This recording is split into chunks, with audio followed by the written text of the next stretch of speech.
আলহামদুলিল্লাহ, যাবতীয় প্রশংসা, যাবতীয় গুণগান সে আল্লাহ সুবহানাহু ওয়া তাআলার দরবারে, যে আল্লাহ সুবহানাহু ওয়া তাআলা আমাদেরকে বিভিন্ন কাজ ব্যস্ততাকে ফেলে রেখে প্রতি সপ্তাহের ন্যায় আবারও আমাদেরকে জুমার সালাত আদায় করার উদ্দেশ্যে তিনার এই ঘরে আসার তৌফিক দান করছেন। তাই সকলে শুকরিয়া আদায় করি, সকলে বলি আলহামদুলিল্লাহ। তারপরে পরে দুরূদ ও সালাম বর্ষিত হোক আমার আপনার শেষ নবী জনাবে মুহাম্মদ রাসূলুল্লাহ সাল্লাল্লাহু আলাইহি ওয়াসাল্লামের প্রতি, যে নবীর, যে রাসূলের আদর্শে যদি আমরা আদর্শিত হতে পারি, সেই নবীর মডেলকে যদি আমরা মডেল ভাবে গ্রহণ করতে পারি, তাহলে ইহকালে পাবো শান্তি, পরকালে পাবো মুক্তি। সেই নবীর প্রতি দুরূদ ও সালাম বর্ষিত হোক, সকলে বলি আল্লাহুম্মা সাল্লি আলাইহি আল্লাহুম্মা বারিক আলাইহি। সম্মানিত উপস্থিতি, আজকে আপনাদের সামনে কুরআনুল কারীম থেকে কিছু আয়াত তেলাওয়াত করেছি, রাসূল সাল্লাল্লাহু আলাইহি ওয়াসাল্লামের হাদিস পাঠ করেছি। উক্ত আয়াত এবং হাদিসকে সামনে রেখে আজকের জুমার খুতবা ইতিতাম ওয়া মা তাওফিক ইল্লা বিল্লাহ। শুরুতেই একটি হাদিস মনে পড়লো, সেটি হচ্ছে আবু সাঈদ খুদরি রাদিয়াল্লাহু তাআলা আনহু থেকে বর্ণিত। হাদিসটি এই জন্য বলতেছি যে যখন মুয়াজ্জিন আযান দিচ্ছিল, যখন মুয়াজ্জিন আযান দিচ্ছিল তখন আমরা অনেকেই চুপ ছিলাম। তো আল্লাহ রাসূল সাল্লাল্লাহু আলাইহি ওয়াসাল্লাম সাহাবাদের নিয়ে বসে আছেন। এমন সময় সাহাবারা আল্লাহ রাসূলকে জিজ্ঞাসা করছে, আল্লাহ রাসূল, আযান যে দেয় তার উপকার কি? আল্লাহ রাসূল বলছেন যে আযান যে দেয় তার আযান শুনে যত মানুষ মসজিদে এসে সালাত আদায় করবে, যত মানুষ মসজিদে এসে সালাত আদায় করার পর যত নেকি পাবে, যে আযান দিবে মুয়াজ্জিন সমান সওয়াব পাবে। সুবহানাল্লাহ। তখন সাহাবারা বলছে, আল্লাহ রাসূল, তাহলে সব নেকি তো বেলাল নিয়ে নিল, কারণ যেহেতু বেলাল আযান দিচ্ছে। আল্লাহ রাসূলকে বলছেন যে তাহলে সব নেকি তো বেলাল নিয়ে নিল, আমরা কি পাবো? তখন আল্লাহ রাসূল বলছেন, আবু সাঈদ খুদরি রাদিয়াল্লাহু তাআলা থেকে বর্ণিত, ইদা সামিতুমুন নিদা ফায়াকুলু মিসলা মা ইয়াকুলুল মুয়াজ্জিন, যে তোমরা তাই বলো যা মুয়াজ্জিন বলে। ইদা সামিতুমুন নিদা, যখন তোমরা আযান শুনতে পাবে তোমরা তাই বলো মিসলা মা ইয়াকুলুল মুয়াজ্জিন, মুয়াজ্জিন যা বলে। তাহলে কি হবে? মুয়াজ্জিন যেরকম সওয়াব পাবে, আপনি তার সাথে জবাব দিয়ে কি পাবেন?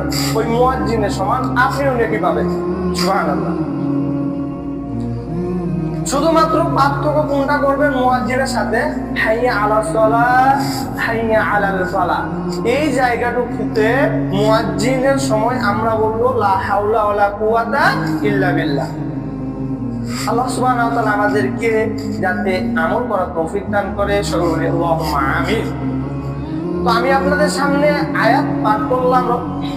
আল্লাহ রাব্বুল আলামিন বলছেন, ইয়া আইয়ুহাল্লাযীনা আমানু উদখুলু ফিস-সিলমি কাফা, হে ঈমানদারগণ,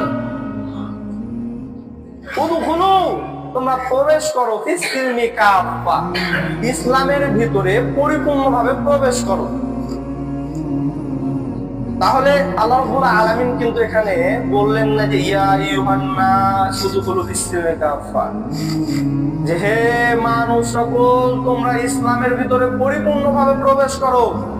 এ কথা আল্লাহ রাব্বুল আলামিন বললেন না, বললেন কি ইয়া আইয়ুহাল্লাযীনা আমানু, যারা ঈমান এনেছে তাদেরকে ডেকে আল্লাহ রাব্বুল আলামিন বললেন তোমরা কি করো? ইসলামের ভিতরে পরিপূর্ণভাবে প্রবেশ করো। তাহলে বোঝা যাচ্ছে ইসলামের ভিতরে প্রবেশ করতে হলে পরিপূর্ণভাবে প্রবেশ করতে হবে। ইসলামের ভিতরে যদি আমি আপনি প্রবেশ করতে চাই পরিপূর্ণভাবে, তাহলে আমি আপনি পারবো না 5 ওয়াক্ত সালাত ছেড়ে দিতে। ইসলামের ভিতরে যদি পরিপূর্ণভাবে প্রবেশ করতে চাই, আমি আপনি পারবো না রমজান মাসে সিয়াম ছেড়ে দিতে। আমি আপনি যদি পরিপূর্ণভাবে ইসলামের ভিতরে পরিপূর্ণভাবে প্রবেশ করতে চাই, আমি আপনি পারবো না হারাম কাজে লিপ্ত থাকতে। আমি আপনি পারবো না আল্লাহর ইবাদত বন্দেগী ছেড়ে দিয়ে দুনিয়াবি মায়ায় পড়ে যেতে। সম্মানিত উপস্থিতি, একটু লক্ষ্য করেন, বর্তমান আমাদের যুগ লক্ষ্য করেন এবং রাসূল সাল্লাল্লাহু আলাইহি ওয়াসাল্লামের যুগ লক্ষ্য করেন। রাসূল সাল্লাল্লাহু আলাইহি ওয়াসাল্লামের যুগে শতকরা 5% ছিল হাতে গোনা কয়েকটা কাফের বেঈমান মুশরিক। না, শতকরা 5% ছিল মুসলমান, 95% কি ছিল? কাফের বেঈমান মুশরিক। আবার বলছি, লক্ষ্য করে দেখেন যে রাসূল সাল্লাল্লাহু আলাইহি ওয়াসাল্লামের যুগে মুসলমানদের সংখ্যা ছিল মাত্র 5%, হাতে গোনা কয়েকটা, কিন্তু কাফের বেঈমানের এরাই ছিল 95%। তারপরেও কোন যুদ্ধে মুসলমানদের পরাজয় হয়নি। তারপরেও 5% মুসলমানের কাছে 95% কাফের বেঈমান মুশরিকরা কান ধরে উঠতো আর বসতো। কি জন্য? তারা ইসলামের ভেতরে পরিপূর্ণভাবে প্রবেশ করতে পেরেছিল।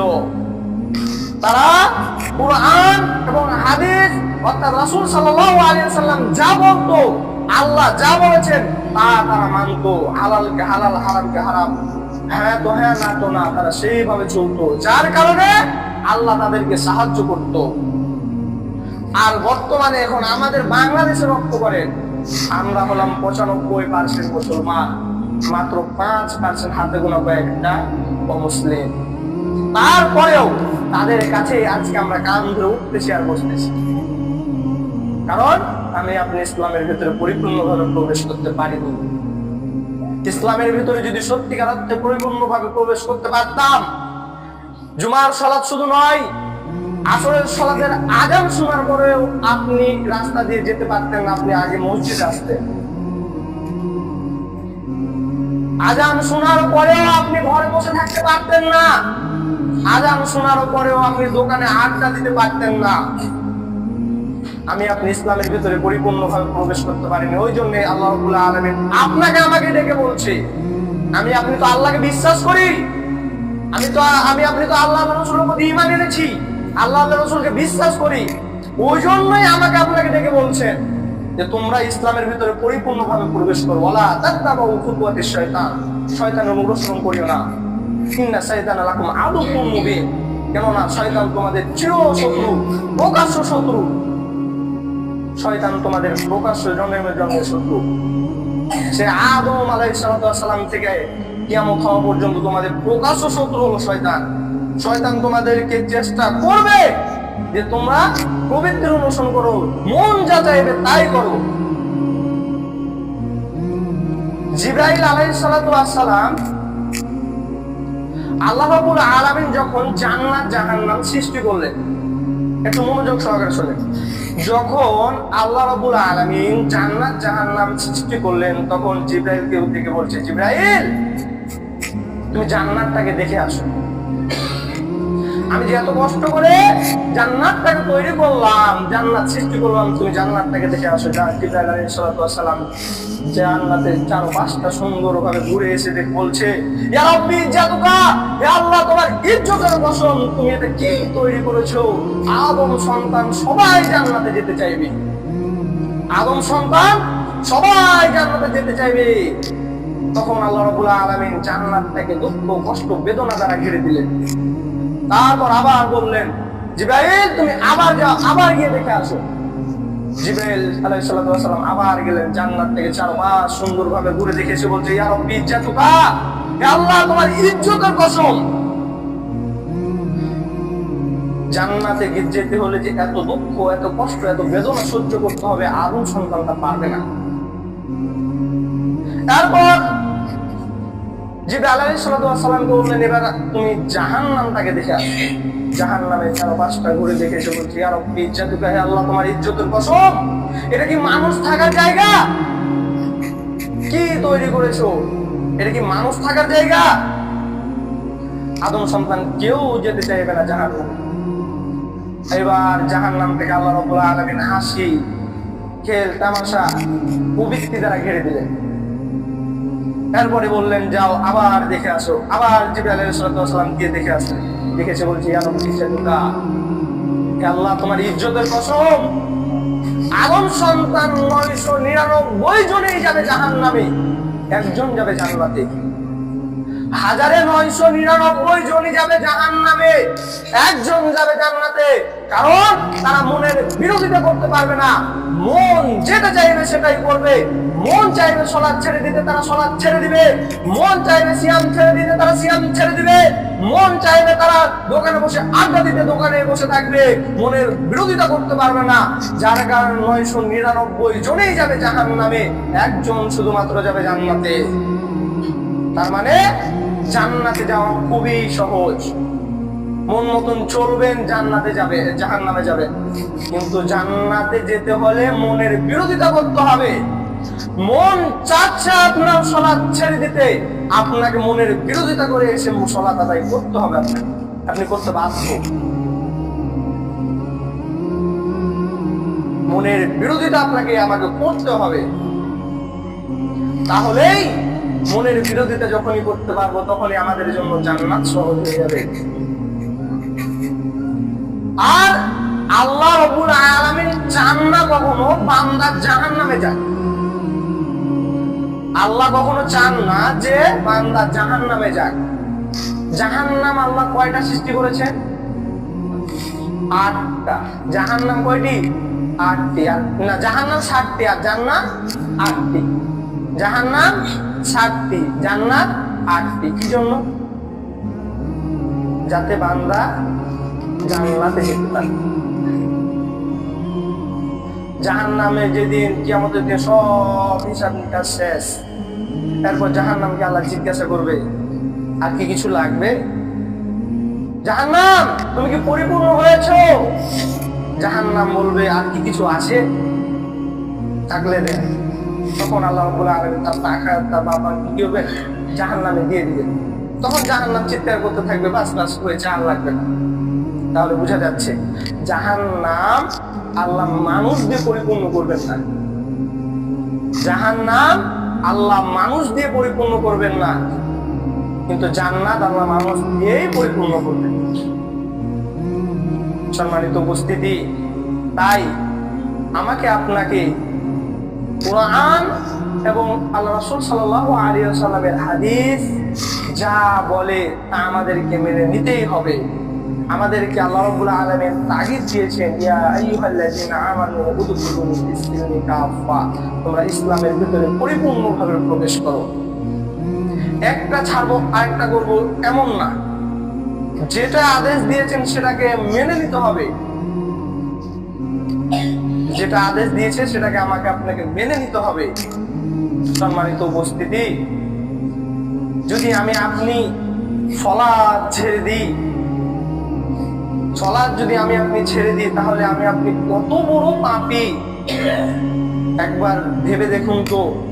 আপনাকে আমাকে যখন জিজ্ঞাসা করা হয়, কোন যদি হুজুর যদি আপনাকে জিজ্ঞাসা করা হয়, ইমাম সাহেব যদি আপনাকে জিজ্ঞাসা করে যে আপনি সালাত আদায় করছেন না কেন, আপনি যে সালাত আদায় করছেন না, আপনি তো পরকালে জাহান্নামে যাবেন।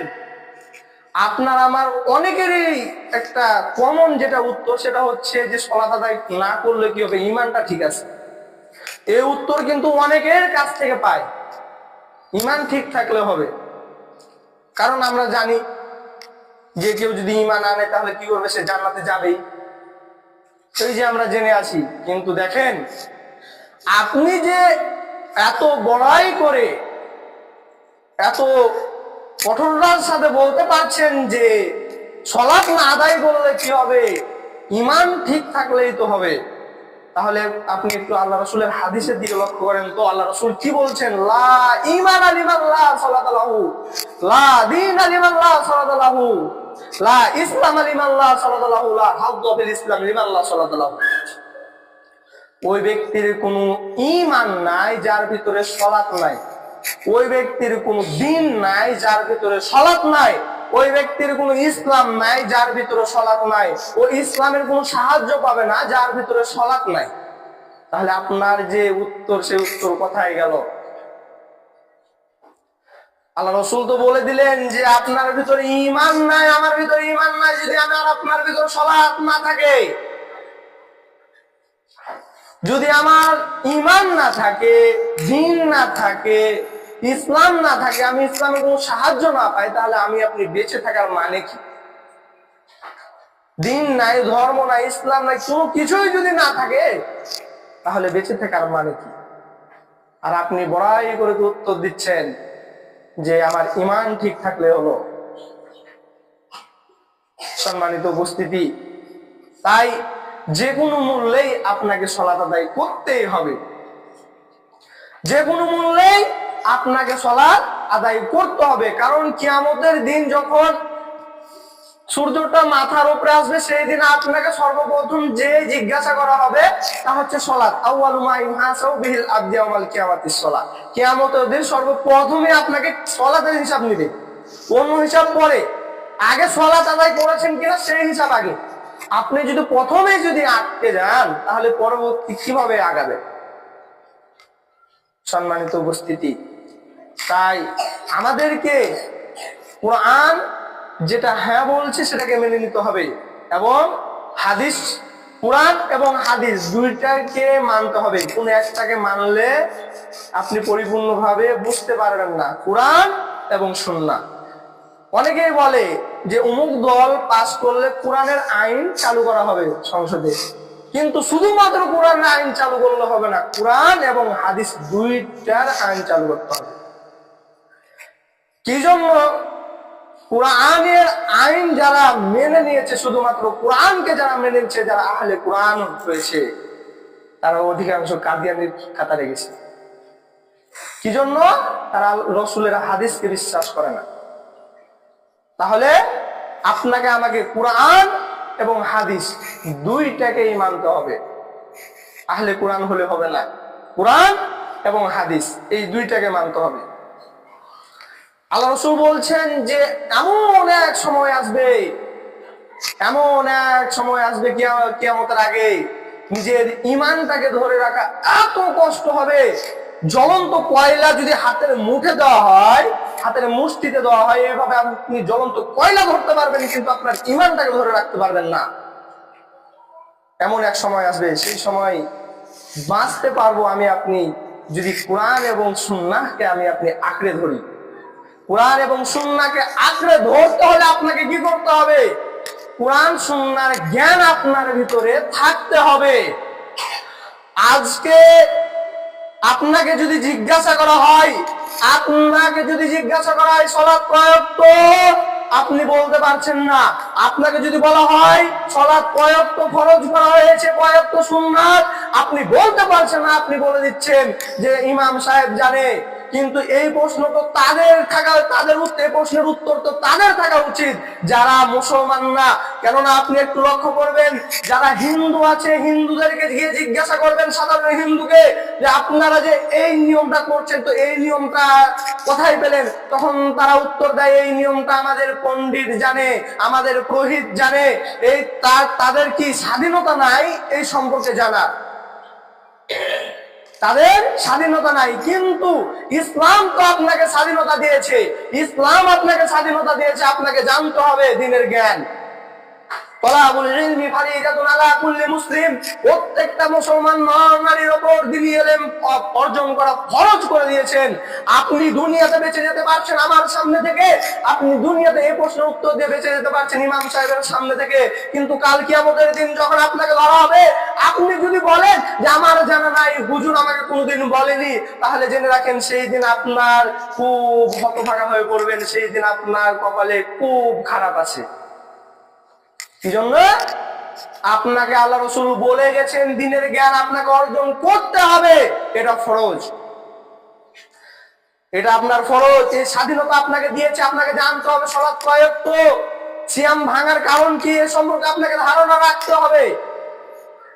দ্বীন সম্পর্কে আপনাকে জ্ঞান অর্জন করতে হবে। এখন আপনাদের মাঝে যদি বলি দ্বীনের জ্ঞান অর্জন করেন, তাহলে বলবেন কি যে বয়স হয়ে গেছে, কিভাবে অর্জন করব?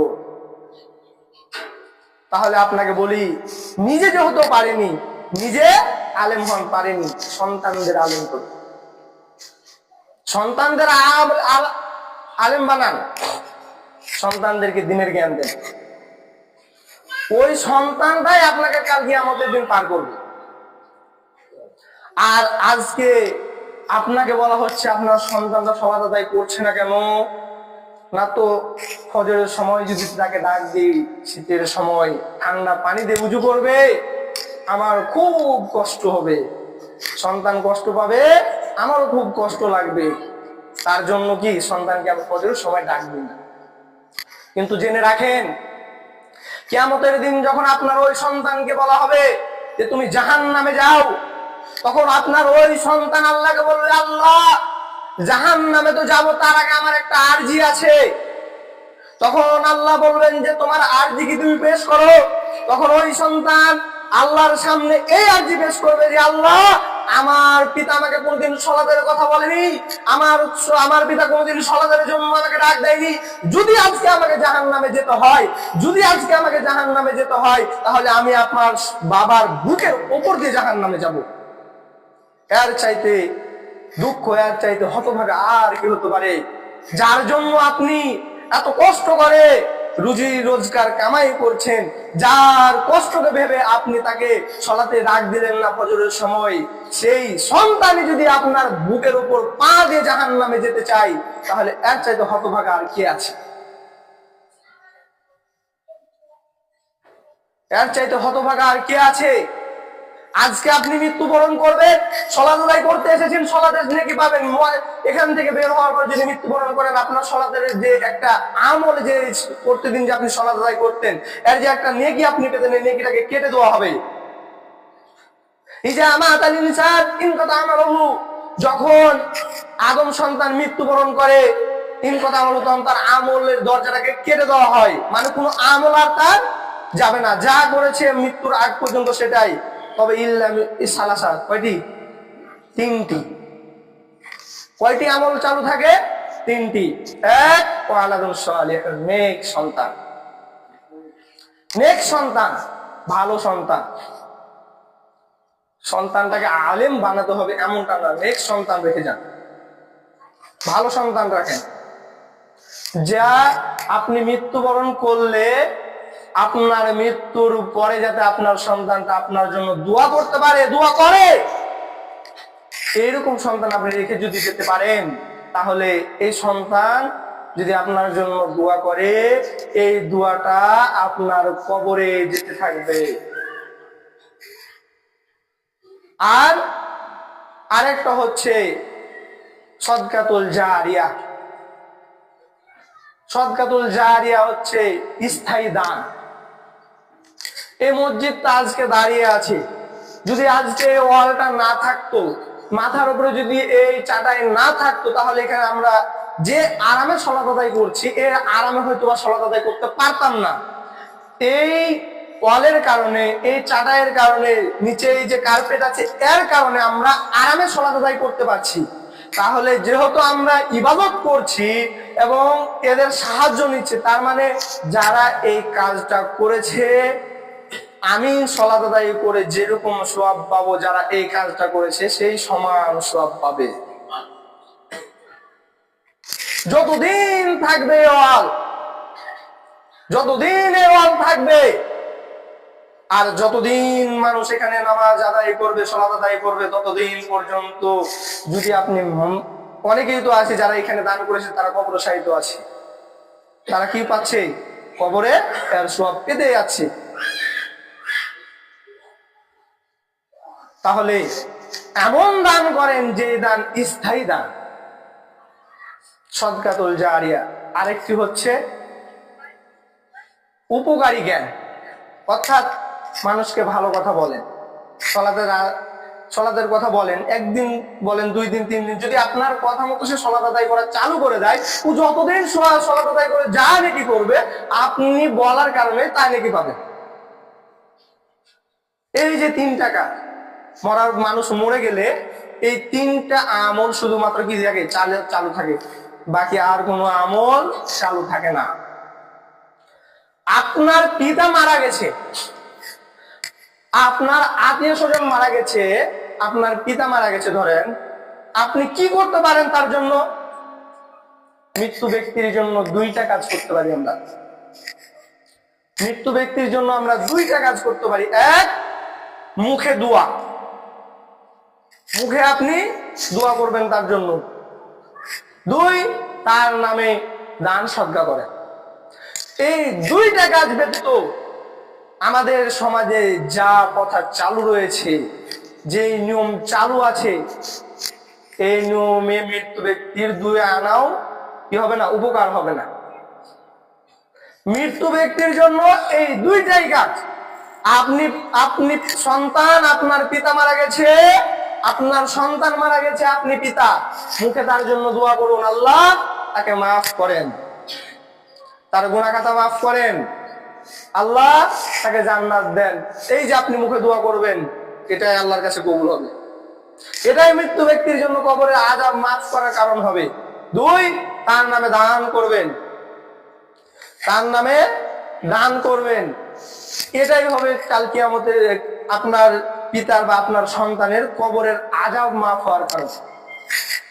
দান সম্পর্কে যেহেতু চলে আসলাম, পৃথিবীতে আমলের জগতে, সালাত একটা আমলের জগৎ, ইবাদতের জগৎ।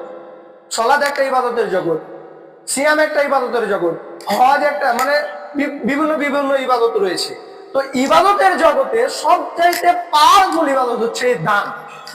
কেননা দান যেরকম নিজের উপকার করতে পারে, সেরকম দান মানুষের উপকার করতে পারে। সালাত আদায় করবেন, সালাত আদায় করছেন নিজের উপকার, মানুষের উপকার না। হজ পালন করবেন, হজ পালন করলে কি উপকার না, তো মায়ের গর্ভে থেকে যেদিন আপনি জন্মগ্রহণ করেছিলেন, পৃথিবীতে এসেছিলেন, যে এরকম নিষ্পাপ ছিলেন, কেউ যদি হজ পালন করে তাহলে সেরকম নিষ্পাপ হয়ে যায়। সিয়াম পালন করলে আল্লাহ খুব রাজি হয়। কোন ইবাদত এত রাজি আল্লাহকে করা যায় না সিয়ামের ভিতরে যত করা যায়। সালাত আদায় করবেন, সালাতের মাধ্যমে আল্লাহর নিকটে হওয়া যায় যতটা, অন্য কোন ইবাদত নাই যে আল্লাহর নিকটে এত যাওয়া যায়। কিন্তু দান হচ্ছে এমন এক ইবাদত যেটাতে নিজের উপকার হচ্ছে এবং অন্যের উপকার হচ্ছে। কেমন? দান করলেন আপনি, আপনার পিতার কবরে যদি আযাব হয়, তাহলে আল্লাহ রাসূল বলছেন আস-সাদকাতু সিররি তুতফি গাযাবা রাব্বি। আর সদকা হচ্ছে এমন একটা দান, এমন একটা ইবাদত যে সদকা করে তার কবরের কি হয়ে যায়, সদকার মাধ্যমে কবরের আযাব মাফ হয়ে যায়। এক, আরেকটা হচ্ছে, আরেকটা হাদিসে আছে যে সাদকাতু সিররি তুতফি গাযাবা রাব্বি, অর্থাৎ যে ব্যক্তি দান করবে, সে দানের মাধ্যমে আল্লাহর কি হয়, রাগ মাটি হয়ে যায়। আল্লাহ আপনার উপর খুব রাগান্বিত, আল্লাহ আপনার উপর খুব রেগে আছেন। তাহলে আল্লাহ যদি আপনার উপর রেগে থাকে, তাহলে আপনি কি করবেন? আপনি দান করুন।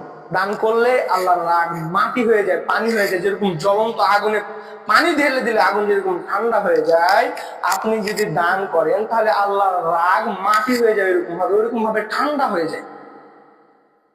তাহলে আপনাকে আমাকে কি করতে হবে? দান করতে হবে। দান করতে হবে এবং মানুষকে ভালো কথা এবং সন্তানদেরকে দ্বীনের শিক্ষা দেন। এখন নিজে তো পারলাম না, সন্তানদেরকেও পারিনি, এখন কি করব? পাড়া প্রতিবেশীতে খোঁজ নেন। অনেক অসহায় আছে আপনার পাড়া প্রতিবেশী, একটু খোঁজ নেন, তাদেরই খরচ বহনটা করেন যাতে তারা মাদ্রাসায় পড়তে পারে। তাও নাই, মাদ্রাসা আছে, অনেক মাদ্রাসা আছে, মাদ্রাসা দিকে খোঁজ নেন। অনেক অসহায় থাকে, তাদেরই ভরণ পোষণ নেন। নিজে আলেম হন, পারলেন না, সন্তানদের করুন, তাও পারলেন না, আলেমদেরকে তো ভালোবাসতে পারবেন, এতটুকু তো করতে পারবেন যে আলেমদেরকে ভালো তো বাসতে পারবেন। কি জন্য বলতেছি? কারণ এই আলেমদেরকে যদি আপনি ভালোবাসতে পারেন, তাহলে এই আলেমদের সাথে আপনাদের হাসন নাসর হবে। তাহলে এই আলেমরা যদি জান্নাতে যায়, আপনাকে সাথে করে নিয়ে যাবে। আপনাকে সাথে করে নিয়ে যাবে। নদীতে যখন আমরা অনেক যখন পানি থাকতো, যখন আমরা গরু নিয়ে যেতাম মাঠে, আমরা কিন্তু সাঁতার পারতাম না, তখন কি করতাম, গরুর যে লেজ আছে না, ওইটাকে ধরতাম, ধরার পরে নদী পার হতাম। ঠিক তেমনি ভাবে আলেমদেরকে ভালোবাসেন, আলেমদের পিছনে আপনারাও জান্নাতে যেতে পারবেন। কারণ আল্লাহ তো চায় আপনাকে জান্নাত দিতে, নিজে পারেননি সন্তানদের, তাও পারেননি, আলেমদেরকে তো ভালোবাসেন। কিন্তু আলেমদেরকেও কিভাবে ভালোবাসবো?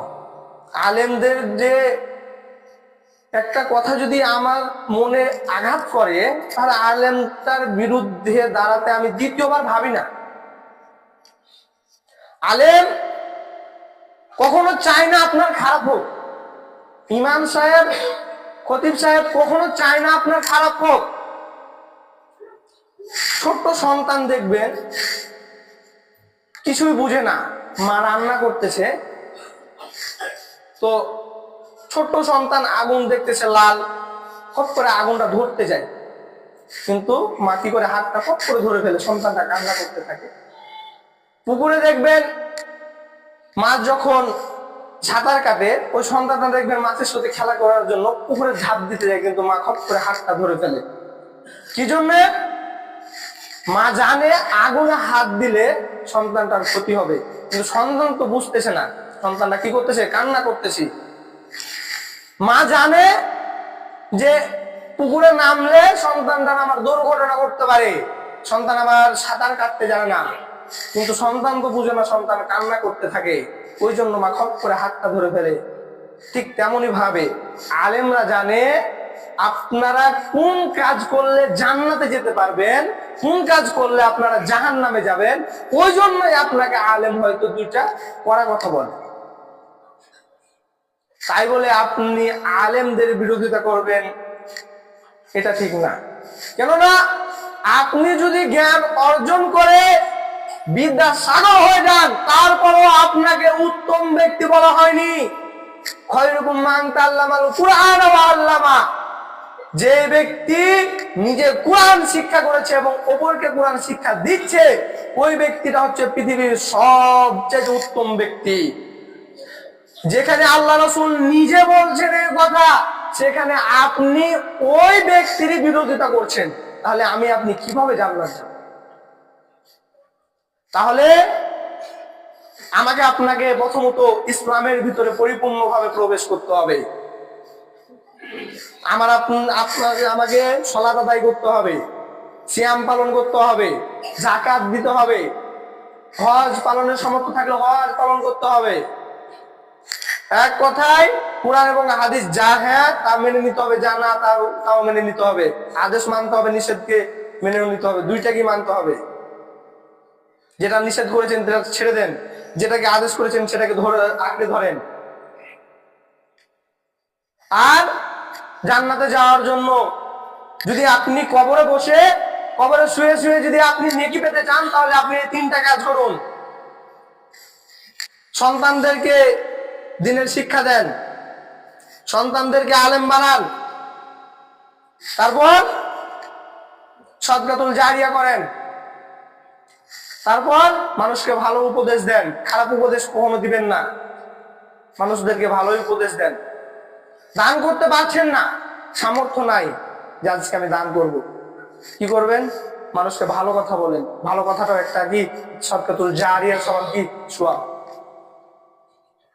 এই কথাগুলো কিন্তু আমার না, বলতেছি আমার মধ্যে, কিন্তু এই কথাগুলো সঙ্গে আল্লাহ রাসূল নিজেই বলেছেন যে ভালো কথাও কি সদকার সমান। তো আমি আপনাদের সামনে হয়তোবা আজকে নতুন, আর অবশ্যই নতুন, জীবনে কোনোদিন পঞ্চগড় আসা হয়নি। দিনের খাতিরে, দিনের স্বার্থে আপনাদের পঞ্চগড়ে আসা হয়েছে। তো যাই হোক, এই কথা বলার আগে আরেকটি কথা বলি, যে এই যে এখানে যা আলোচনা করা হয়, কেউ কি কোনোদিন আপনার বাসায় আপনার স্ত্রীর সামনে, আপনার মেয়ের সামনে কোনোদিন কি আলোচনা করেছেন? হয়তো দুই একজন, কিন্তু তাছাড়া করি না। কিন্তু আপনাদের এখানে একটা জিনিস ভালো লাগলো যে জুমার খুতবা এখানে পুরুষরা যেমন পাচ্ছে মহিলারাও পাচ্ছে। এই জিনিসটা সব এখানে চালু করা দরকার। কারণ আল্লাহ রাসূল সাল্লাল্লাহু আলাইহি ওয়াসাল্লাম মুয়াজকে 10টা উপদেশ দিয়েছিলেন, তার মধ্যে একটা ছিল যে তোমরা পরিবারকে আল্লাহর ভয় দেখাও। তো আপনি তো নিজে এখানে শুনে তারপর চলে গেলেন চুপ, বাড়িতে আর বলছেন না। কিন্তু আপনাদের এই নিয়ম চালু করার কারণে মা বোনরাও কি করতে পারছে, এই খুতবা শুনতে পাচ্ছে। আর আল্লাহ রাসূলও বলেছেন যদি মহিলারা মসজিদে আসতে চায় তাদেরকে নিষেধ করবেন না, কিন্তু অনেক জায়গায় মহিলাদেরকে নিষেধ করা হয়, মহিলাদেরকে মসজিদে আসতে দেওয়া হয় না। যেহেতু আজকে আমি আপনাদের সামনে এসেছি, তাহলে মহিলাদের জন্য একটি হাদিস মনে রাখবেন মা ও বোনেরা।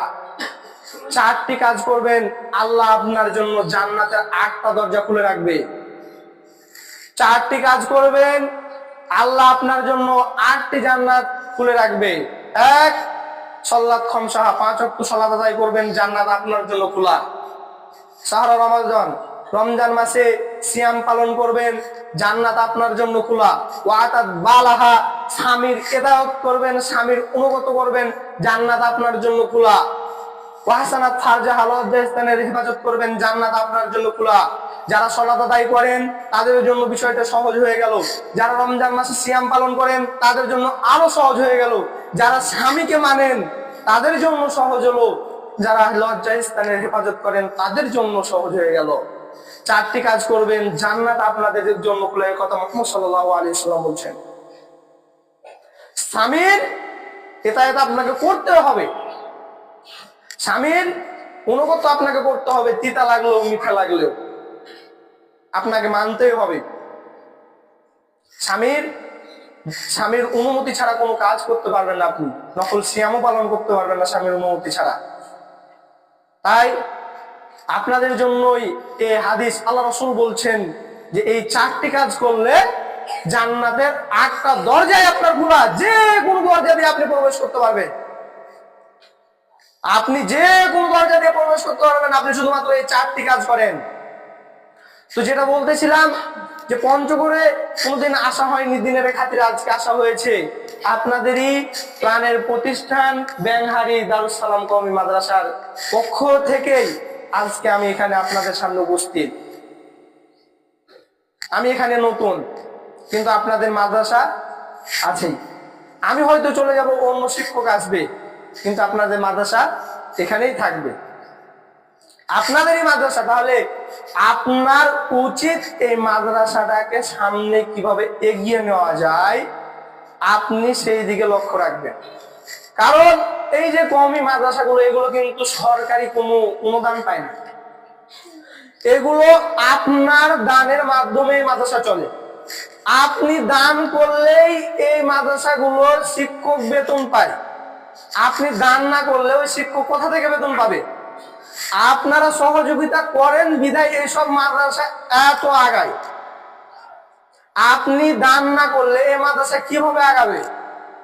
এই যে মাদ্রাসার অবস্থা যেরকম ছিল, আলহামদুলিল্লাহ এখন অনেক ভালো। আমি দেখিনি, কিন্তু মানুষের কাছ থেকে শুনলাম যে অনেক আগিয়ে গিয়েছে মাদ্রাসাটা। শুধুমাত্র আর মনে হয় 1টা-1.5টা রুম মনে হয় প্লাস্টার করা বাকি আছে, না তো প্রত্যেকটা রুম প্লাস্টার করা আলহামদুলিল্লাহ কাজ সম্পূর্ণ। তাহলে যেটুক বাকি আছে এটুকের জন্য প্রায় 15 বস্তা সিমেন্টের প্রয়োজন। তাহলে এটুক আমরা পাবো কোথায়? আপনারা যদি এই সিমেন্ট না দেন তাহলে আমরা কোথা থেকে পাবো, কিভাবে করবো এই কাজ? তাই আপনাদের কাছে আমার জোরালো আবেদন এই যে আপনাদের এখান থেকে আমি 10টা সিমেন্টের বস্তা আবেদন করছি। আপনি ইচ্ছা করলেই একটা দিতে পারবেন, এতগুলো মানুষের মধ্যে কি পারবেন না আপনারা দিতে? আপনারা দেন না। আল্লাহ রাসূল আয়েশা রাদিয়াল্লাহু তাআলা আনহা বলছেন যে দান করো কিভাবে?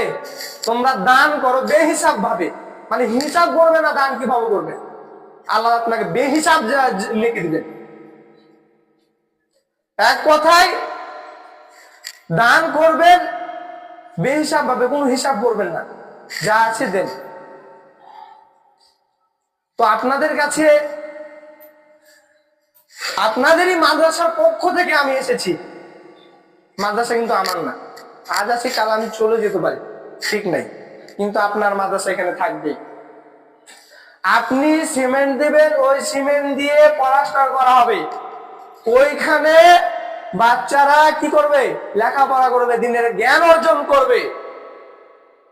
আপনার সহযোগিতার কারণে তারাও ভালো করে লেখাপড়া করতে পারবে। তাহলে তারা যদি লেখাপড়া করে আমার মতো করে আপনাদের সামনে এখানে যদি উপদেশ দেয়, এতগুলো মানুষের মধ্যে 2 জন মানুষও যদি আমার কথাতে আমল করে, তাহলে আমি যেই মাদ্রাসায় লেখাপড়া করেছি ওই মাদ্রাসাতে যারা দান করেছে তাহলে তারাও সওয়াব পাচ্ছে।